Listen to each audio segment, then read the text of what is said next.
सुन तेरी बसंत है हबीब खुदा दान करो অন্তরে প্রশান্তি যদি চাও সুন্নতের উপর আমল করো।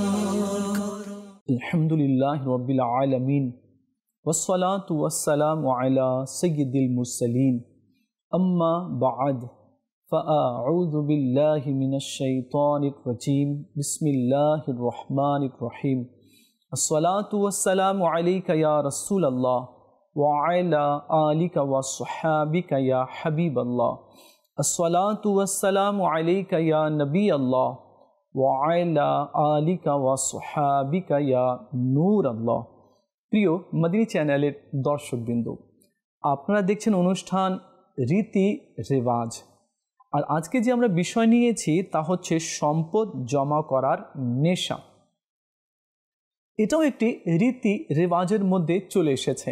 কার কত সম্পদ আছে, কে কত জমা করতে পারে, কার কত ব্যাংক ব্যালেন্স আছে, কার কত জমি জায়গা আছে, কার কত প্রপার্টি আছে, কার কত দোকানপাটগুলো রয়েছে। এভাবে সম্পদ জমা করার নেশা প্রায় লোকেরই হয়ে থাকে। এটা একটা কুপ্রথা রয়েছে। তো এই ব্যাপারে আজকে আমরা জানার চেষ্টা করব ইনশাআল্লাহ আজ্জা ওয়া জাল। আসুন আগে আমরা দরুদ শরীফের একটি ফজিলত শ্রবণ করে নিই। আমাদের নবী সাল্লাল্লাহু আলাইহি ওয়াসাল্লাম ইরশাদ করেছেন যে ব্যক্তি আমার উপরে প্রতিদিন 1000 বার দরুদ শরীফ পাঠ করবে তো সে মৃত্যুবরণ করবে না ওই সময় পর্যন্ত যতক্ষণ না দুনিয়াতে থেকে বেহেশতে তার জায়গা না দেখে নেয়। তো আসলে আমরা নিয়ত করে নিই এখন থেকে আমরাও বেশি পরিমাণে দরুদ শরীফ পাঠ করব, 1000 বার পড়ার চেষ্টা করব ইনশাআল্লাহ আজ্জা ওয়া জাল। সাল্লু আলাল হাবিব সাল্লাল্লাহু তাআলা আলা মুহাম্মদ সাল্লাল্লাহু আলাইহি ওয়াসাল্লাম। এক বাদশাহ অনেক লোভী ছিল। তার এক ওয়াজির ছিল। রাজা সেই ওয়াজিরকে নিজের সাথে করে নিল আর বলল কি আমরা এক পাহাড়ের গুহায় নিজের সম্পদগুলো লুকিয়ে রাখবো। এ বিষয়ে শুধু তুমি জানবে আর আমি জানবো, আর দুনিয়ার কোনো মানুষ যাতে না জানতে পারে। তারা চুপি চুপি চুপি চুপি এক পাহাড়ে গিয়ে এক গুহা দেখতে পেল, আর সেটাকে সেই বাদশাহ নির্ধারণ করে নিল, চুজ করে নিল, পছন্দ করে নিল কি এখানে আমরা নিজের সম্পদগুলো লুকিয়ে রাখবো আর এই স্থানে কেউ আসতে পারবে না। যা সম্পদ হতো, যা অর্জন হতো, যা প্রজাদের মাধ্যমে পাওয়া যেত, চুপি চুপি সেগুলো লুকিয়ে রাখত। কয়েক বছর এমনই করলো। একবার রাত্রে বাদশাহ ভাবলো যাই তো দেখি এ পর্যন্ত আমার কতগুলো সম্পদ অর্জন হয়ে গিয়েছে, যাই দেখি, দেখলে মন একটু ঠান্ডা হবে, মনে শান্তি পাবো। অনেক লোক আছেন আমাদের সমাজে টাকা পয়সা দেখলে মন একেবারে শান্তি হয়ে যায়, খুশি হয়ে যায়, নীরব হয়ে যায়, শান্ত হয়ে যায়, রিল্যাক্স হয়ে যায়। আমার কাছে অনেক টাকা আছে, অনেক পয়সা আছে, না টেনশন নেই, অনেকে বলে এভাবে করে। তো বাদশাহ এভাবে গেল। তো পাহাড়ের গুহাতে একটি পাথর ছিল, সরিয়ে দিল আর সে প্রবেশ করলো। দেখলো স্বর্ণ, রূপা, হীরা, মানিক, মুক্তা, দামি দামি পাথরগুলো রয়েছে। খুব খুশি হচ্ছে, আমি এতগুলো সম্পদ জমা করতে পেরেছি, এগুলো হচ্ছে আমার ভবিষ্যৎ। এমন সময় ওয়াজিরও সেই রাস্তা দিয়ে যাচ্ছিল। তো ওয়াজির ভাবলো যাই তো দেখি কি অবস্থা আছে, সব ঠিকঠাক তো আছে, পাথর দিয়ে যে আমি ঢেকে রেখেছিলাম ভালোভাবে ঢাকা তো আছে কি না, বন্ধ আছে কি না।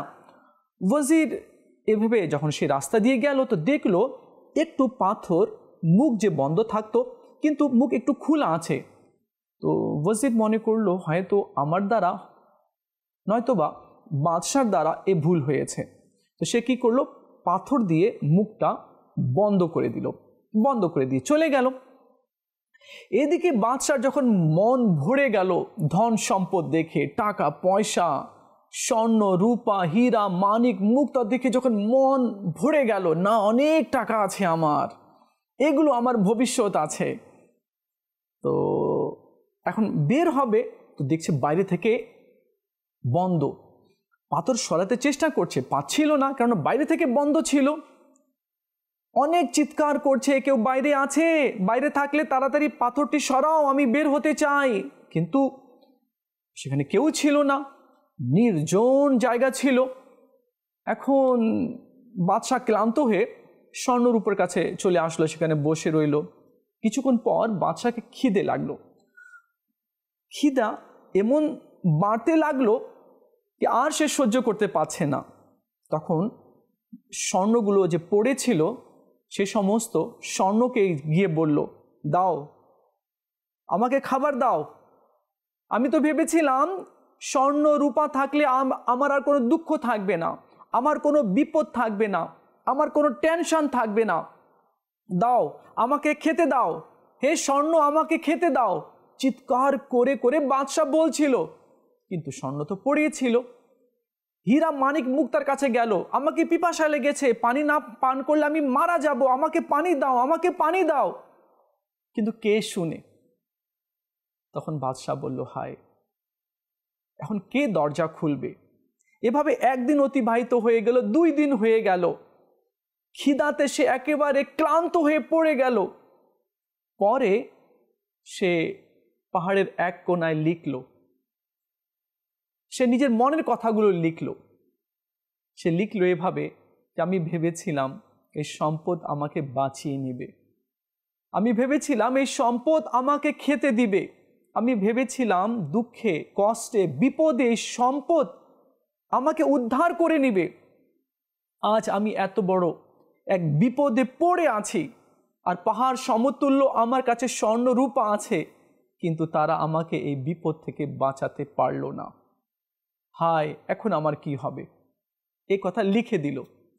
আর এদিকে রাজাকে খোঁজার জন্য লোকেরা ব্যস্ত হয়ে গেল, কি রাজা গেল কই? 2 দিন হয়ে গেল, 3 দিন হয়ে গেল, রাজার কোনো খোঁজ খবর নেই। ওয়াজির ভাবলো, যাই তো দেখি রাজা ওই গুহাতে আছে নাকি। যখন পাথর সরালো তো দেখলো যে ভিতরে বাদশাহের লাশ, রাজার লাশ পড়ে আছে, আর পাশে লেখা ছিল, আমি ভেবেছিলাম এই সম্পদ আমাকে বিপদ থেকে বাঁচিয়ে নিবে, কিন্তু আমাকে বাঁচাতে পারল না। ওয়াজিরও কান্না করতে লাগলো।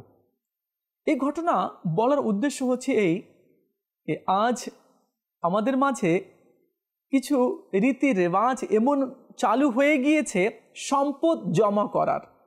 আমরা মনে করি সম্পদ থাকবে, টেনশন থাকবে না, সম্পদ না হলেই টেনশন। একটা কথা মনে রাখতে হবে, টাকা দিয়ে আপনি ডক্টরকে, দামি দামি ডক্টর আপনি আনতে পারবেন, বড় বড় ডক্টর আপনি আনতে পারবেন, দামি দামি ওষুধ আনতে পারবেন টাকা দিয়ে, কিন্তু টাকা দিয়ে আপনি আরোগ্য, শিফা আপনি ক্রয় করতে পারবেন না। শিফা তো আল্লাহ তাআলার কুদরতি হাতের মধ্যে রয়েছে। আপনি জানেন, আমি জানি, আমরা অনেকেই জানি যে অনেক কোটিপতি লোক আছে, অনেক ডলার আছে, অনেক টাকা পয়সা আছে, কিন্তু ডক্টর নির্ধারিত করে দিয়েছে আপনি এতটুকু খাবেন, এর বেশি খাবেন না, আর হ্যাঁ আপনি এতটুকু পানি পান করবেন, এর বেশি আপনি পানি পান করবেন না। আর শুনুন, আপনি লং ট্রাভেল আপনি করতে পারবেন না, আর বেশিক্ষণ আপনি বসেও থাকতে পারবেন না, আর হ্যাঁ বেশিক্ষণ কোনো বিষয় নিয়ে আপনি চিন্তা করতে পারবেন না। অথচ টাকা অনেক আছে, কিন্তু ডক্টর এইভাবে কি করে, সতর্ক করে দেয় না। সে লং ড্রাইভ করতে পারে, লং ট্রাভেল করতে পারে না, বেশিক্ষণ বসতে পারে না, বেশি ভালো কিছু খেতে পারে। খাবার তো অনেক থাকে, সবাই খাচ্ছে, কিন্তু এ বেচারা কোটিপতি, অনেক টাকার মালিক, কিন্তু বসে আছে, খেতে পাচ্ছে না, খেলেই সমস্যা। আমি এক জায়গায় গিয়েছিলাম, তো আমাদেরকে দাওয়াত করেছিল, তো সেখানে ভালো ভালো খাবার ছিল, কিন্তু সেই বেচারাকে দেখলাম সে ভর্তা দিয়ে ভাত খাচ্ছে, কালিজিরার ভর্তা দিয়ে ভাত খাচ্ছে, একটু শাক সবজি নিয়ে খাচ্ছে। আমি আপনি নেন এগুলো, আপনিও নেন। বলে না, আমি এগুলো খেতে পারবো না। তো দেখুন, এত সম্পদ জমা করে কি লাভ? যে সম্পদ আপনাকে নামাজের দিকে যেতে দিচ্ছে না, যে সম্পদ আপনাকে ইবাদতের দিকে যেতে দিচ্ছে না, যে সম্পদ সুন্নাতের উপরে চলতে আপনাকে দিচ্ছে না, শুধু দুনিয়া দুনিয়া আর দুনিয়া নিয়েই পড়ে রয়েছেন, তাহলে এই সম্পদ কি কাজের? না আমাকে মদ থেকে বাঁচাতে পারছে, না আমাকে এই সম্পদের মাধ্যমে আরোগ্য নসিব হচ্ছে। তো এটা শুধু বাস একটা লোভ, সম্পদ জমা করার একটি লোভ আছে শুধুমাত্র, এতটুকুই। কিন্তু একজন ভ্যান চালককে দেখেন আপনি, বা একজন কুলিকে আপনি দেখেন, সারা দিন কাজ করবে, খাবে, একেবারে সুন্দরভাবে একটা ঘুম দিবে। অথচ কোটিপতি যারা আছে রাত্রে ঘুম নেই, ডক্টরের কাছে যায়, ডক্টর ওষুধ লিখে দেয় কি আপনি এটা খান, তারপর আপনার ঘুম চলে আসবে। ওষুধ খাবার পরেও ঘুম আসে না, সারা রাত এইভাবে বিছানার মধ্যে পড়ে থাকে। তো প্রিয় ইসলামী ভাইয়েরা আর মদিনী চ্যানেলের দর্শকবৃন্দ, আপনারা দেখছেন অনুষ্ঠান রীতি রেওয়াজ। আমাদের রেওয়াজের মধ্যে এটাও চলে এসেছে সম্পদ জমা করা। প্রিয় ইসলামী ভাইয়েরা, চলুন আমরা একটি ঘটনা শুনি। হযরত সৈয়দনা ঈসা আলা নবিয়ানা ওয়া আলাইহিস সালাতুস সালাম এই ঘটনার পরে কি বলেছেন, আর ঈসা আলাইহিস সালাম কি দেখেছেন, বাস্তবে কি আপনি যদি শুনবেন তো আপনি বুঝতে পারবেন কি হ্যাঁ, এখন আমাকে কি করা উচিত। বাস্তবিক এই দুনিয়া ধোঁকা রয়েছে, এই ধন, এই সম্পদ, এগুলো আমার কোনো কাজে আসবে না। আপনার মন, আপনার বিবেক আপনাকে বলবে না, এগুলো ছেড়ে দাও, এক আল্লাহকে রাজি করো। তো চলুন আমরা সেই ঘটনা শুনি কি ঈসা আলাইহিস সালাম কি দেখলেন আর কি তিনি ইরশাদ করলেন। হযরত সৈয়দনা ওয়াহাব বিন মুনাব্বিহ রহমতুল্লাহি তাআলা বলেন कि हज़रत सैयदना ঈসা আলাইহিস সালাম এক গ্রামের পাশ দিয়ে, এক কলোনির পাশ দিয়ে তিনি অতিক্রম করলেন। সঙ্গে হাওয়ারি ছিল। দেখলেন কি গ্রামের সব মানুষ মরে পড়ে রয়েছে। যে কলোনির পাশ দিয়ে অতিক্রম করলেন সেই কলোনির সকল মানুষ মরে পড়ে রয়েছে। না কোনো যুবক, না কোনো বৃদ্ধ, না কোনো বাচ্চা, না কোনো মহিলা, কেউ জীবিত নেই, বরং সেখানকার পোকা মাকড়ও মরে পড়ে রয়েছে। ঈসা আলাইহিস সালাম বললেন, নিশ্চয়ই এদের উপরে আযাব নাজিল হয়েছে, না হলে কেউ তো জীবিত থাকতো। তো যারা হাওয়ারিরা ছিলেন, যারা সঙ্গীরা ছিলেন, তো তারা বললেন, হে ঈসা আলাইহিস সালাম, আপনি একটু জিজ্ঞেস করুন না তাদের এই অবস্থা কেন হয়েছে।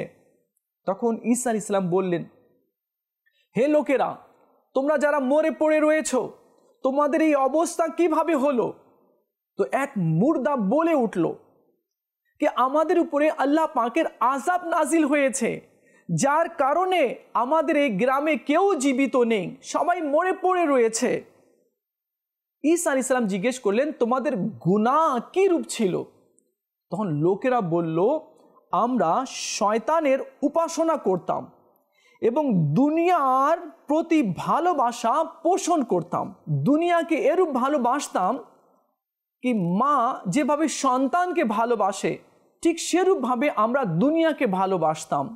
আর দুনিয়া যখন আমাদের কাছ থেকে চলে যেত তো আমরা কান্না করতাম, আমরা আল্লাহকে অসন্তুষ্ট করতাম আর শয়তানকে রাজি করতাম।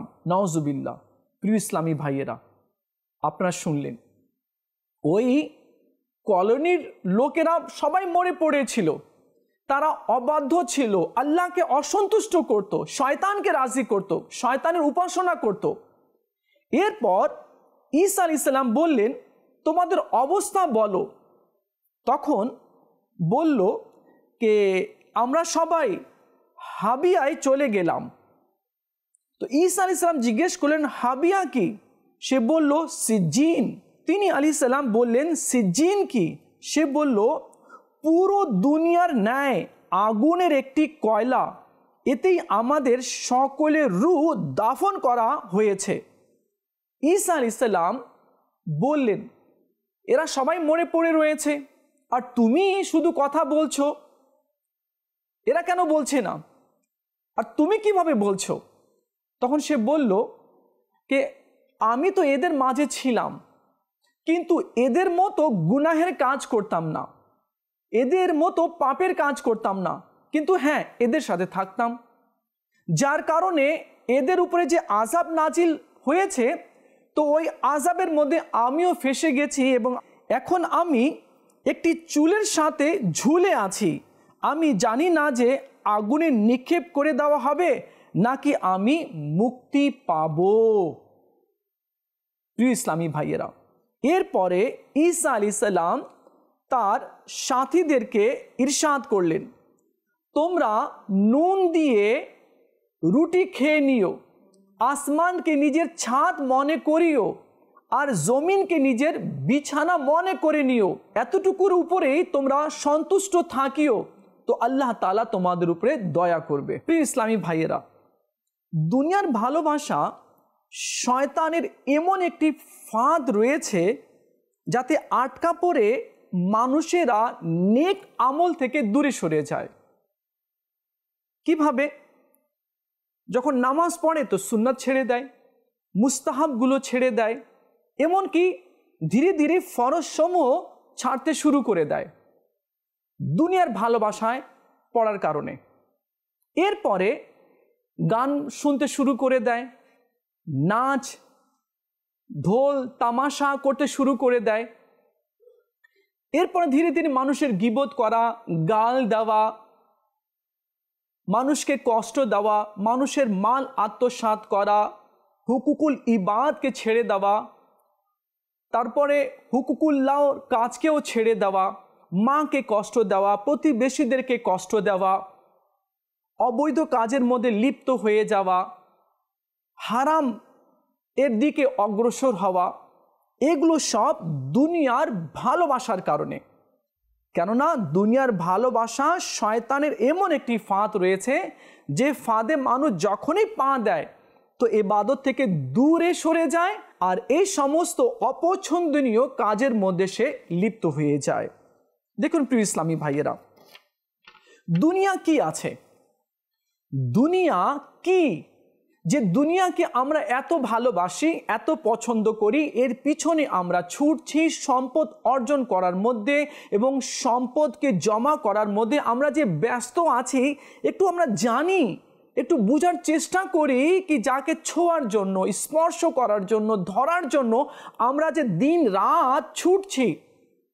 কেউ রাত জেগে জেগে দুনিয়াকে পাওয়ার জন্য চেষ্টা করছে, কেউ 8 ঘন্টার জায়গায় 16 ঘন্টা দিচ্ছে যাতে দুনিয়া আমার হাতে চলে আসে।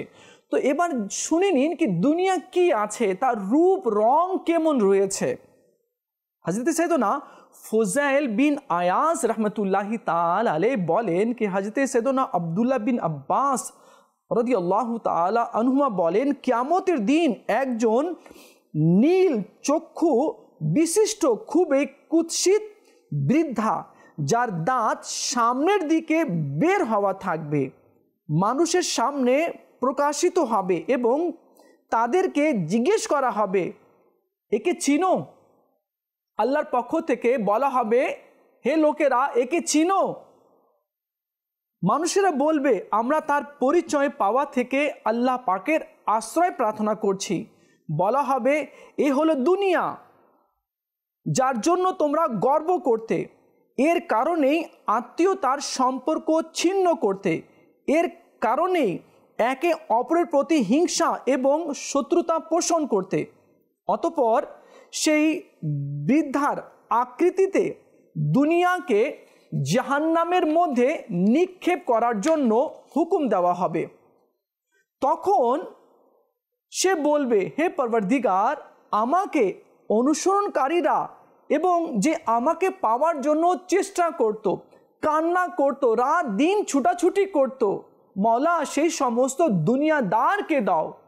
তখন আল্লাহ তাআলা ইরশাদ করবেন, হে ফেরেশতা, যারা এই কুৎসিত দুনিয়াকে ভালোবেসে আমাকে ভুলে গিয়েছিল, আমার হুকুম আহকামকে ছেড়ে দিয়েছিল, আমার নিষেধ করা জিনিসের দিকে ধাবিত হয়েছিল, আমার নাফরমানি যারা করেছে, এই সমস্ত দুনিয়াদারকে ধরে নিয়ে আসো। তখন ফেরেশতারা দুনিয়াদারদেরকে ধরে আনা হবে। দুনিয়াদার কাকে বলা হয়? দুনিয়াদার তাকেই বলা হয় যারা আল্লাহর ইবাদত ছেড়ে দিয়ে শুধু দুনিয়ার পিছনে ছুটে, দুনিয়াকে পাওয়ার জন্য চেষ্টা করে, তাদেরকে দুনিয়াদার বলে। তো ফেরেশতারা দুনিয়াদারদেরকে ধরে আনবে। এরপর ওই দুনিয়ার সাথে ওই কুৎসিত বুড়ি যে বৃদ্ধা, তার সাথে দিয়ে দেওয়া হবে। আর ওই কুৎসিত বুড়ি বৃদ্ধা, যার চেহারা খুবই ভয়ঙ্কর, তো ওই এই দুনিয়াদারদেরকে নিয়ে জাহান্নামে চলে যাবে। আজ আমরা শুধু টাকা করছি, টাকা জমাতে হবে, দেখো তো ব্যাংকে কত টাকা আছে, দেখো তার কাছে কত টাকা আছে, টাকা জমা করতে হবে, টাকা অর্জন করতে হবে, টাকাই সব কিছু না, টাকা সব কিছু না। আমাদের পূর্বে অনেক ধনী লোকরা এসেছিল দুনিয়াতে, আমাদের চেয়ে বেশি তাদের ধন সম্পদ ছিল, তারা আজ কই? ধন সম্পদ কি মৃত্যু থেকে তাকে রক্ষা করতে পেরেছে? পারেনি। আজ তাদের কোনো চিহ্ন বাকি নেই।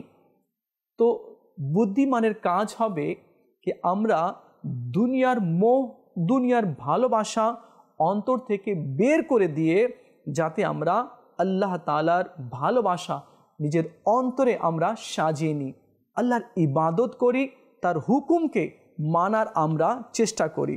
যে এমনটি করেছে সে কামিয়াব হয়েছে, সম্মানিত হয়েছে, দুনিয়া ও আখিরাতে সে মর্যাদা পেয়েছে। আমিরুল মোমিনিন হযরতে সৈয়দনা ওমর বিন আব্দুল আজিজ রাদিয়াল্লাহু তাআলা আনহু যখন খলিফা নিযুক্ত হলেন তখন দুনিয়ার প্রতি উদাসীনতাকে অবলম্বন করে নিলেন, আরাম ও ऐशকে ছুঁড়ে দিলেন, মানে ফেলে দিলেন, সুস্বাদু আহার ছেড়ে দিলেন এবং খুবই সাধারণ খাবার খেতে শুরু করে দিলেন। ওমর ইবনে আব্দুল আজিজ রাদিয়াল্লাহু তাআলা আনহুর ব্যাপারে বলা হয়েছে যে তিনি জয়তুনের তেল দিয়ে রুটি আহার করতেন। আমিরুল মোমিনিন ছিলেন, খলিফা ছিলেন, পুরো আরবের বাদশাহ ছিলেন, কিন্তু অবস্থা কি ছিল? জয়তুনের তেল দিয়ে শুধু রুটি খেতেন। একবার তার স্ত্রীকে বলছেন কি তোমার কাছে কি 2 পয়সা আছে? তো স্ত্রী জিজ্ঞেস করছে, ইয়া আমিরুল মোমিনিন, আপনি বাদশাহ আছেন, আপনি আমার কাছ থেকে কয়েক পয়সা চাচ্ছেন, কি করবেন? তো আমিরুল মোমিনিন ওমর ইবনে আব্দুল আজিজ বলছেন আমাকে না আঙ্গুর খেতে মন চাচ্ছে। তখন আমিরুল মোমিনিনের স্ত্রী বলছেন যখন বাদশার কাছে 2 পয়সা নেই তো আমার কাছে কোত্থেকে আসবে? আমার কাছে নেই। তখন আমিরুল মোমিনিন ওমর ইবনে আব্দুল আজিজ রাদিয়াল্লাহু তাআলা বলেন ঠিক আছে বাদ দাও, আঙ্গুর আমি খাবো না। তো দেখুন বাদশাহ হওয়ার পরেও পয়সা নেই, আঙ্গুর খাবেন তিনি। আর আজ আমাদের কি অবস্থা? তারা আল্লাহওয়ালা ছিলেন, দুনিয়া বিমুখ তারা ছিলেন, আর আজ আমরা দুনিয়ামুখী হয়ে গিয়েছি। টাকা সঞ্চয়, টাকা পয়সা জমার মধ্যেই আমরা ব্যস্ত রয়েছি। তো এটাও একটি কুপ্রথা রয়েছে। আল্লাহ তাআলা আমাদের সবাইকে বোঝার তৌফিক দান করুক।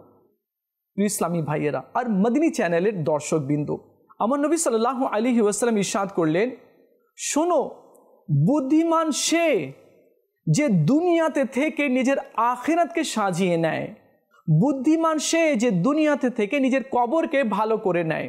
বুদ্ধিমান সে নয় যে ধন সম্পদ অর্জন করে, ধন সম্পদ সঞ্চয় করে, বুদ্ধিমান সে নয়। বুদ্ধিমান সে যে দুনিয়াতে থেকে জীবিত অবস্থায় নিজের কবরকে ভালো করে নেয়। আল্লাহ তাআলা আমাদের সবাইকে বুঝার তৌফিক দান করুক। কৃষ্ণাইভেরা আপনারা দেখছেন অনুষ্ঠান রীতি রেওয়াজ, আর আজকের বিষয় ছিল সম্পদ জমা করার নেশা। আসুন আমরা এই নেশা থেকে বেরিয়ে আসি, আমরা আল্লাহ পাকের ইবাদত করি, বন্দেগী করি, তাকে রাজি করি, এতেই মুক্তি রয়েছে। দেখা হবে আগামী পর্বে, আরেকটি বিষয় নিয়ে আলোচনা করব। ততক্ষণ ভালো থাকবেন, মদিনী চ্যানেলের সঙ্গেই থাকবেন। সাল্লু আলাল হাবিব সাল্লাল্লাহু তাআলা আলা মুহাম্মদ সাল্লাল্লাহু আলাইহি ওয়াসাল্লাম। तेरी बसंत है हबीब खुदा दान करो, অন্তরে প্রশান্তি যদি চাও, সুন্নতের